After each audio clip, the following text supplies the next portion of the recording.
ابن جریج نے کہا میں نے عطا بن ابی رباح کو کہتے ہوئے سنا، میں نے عبید بن عمیر سے سنا، کہہ رہے تھے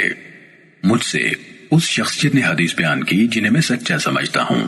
عطا نے کہا میرا خیال ہے کہ ان کی مراد حضرت عائشہ رضی اللہ تعالیٰ عنہ سے تھی کہ رسول اللہ صلی اللہ علیہ وسلم کے عہد مبارک میں سورج کو گرہن لگ گیا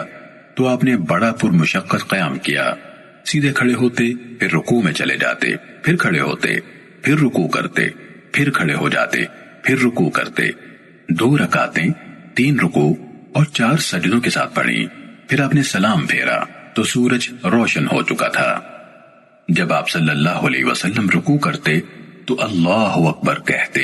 اس کے بعد جب رکوع کرتے اور جب سر اٹھاتے تو سمع اللہ لمن حمیدہ کہتے، اس کے بعد آپ خطبے کے لیے کھڑے ہوئے، اللہ تعالیٰ کی حمد و ثنا بیان کی، پھر فرمایا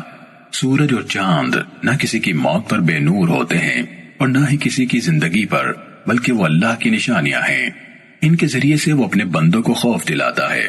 جب تم گرہن دیکھو تو اللہ کو یاد کرو حتیٰ کہ وہ روشن ہو جائیں۔ صحیح مسلم حدیث نمبر 2096۔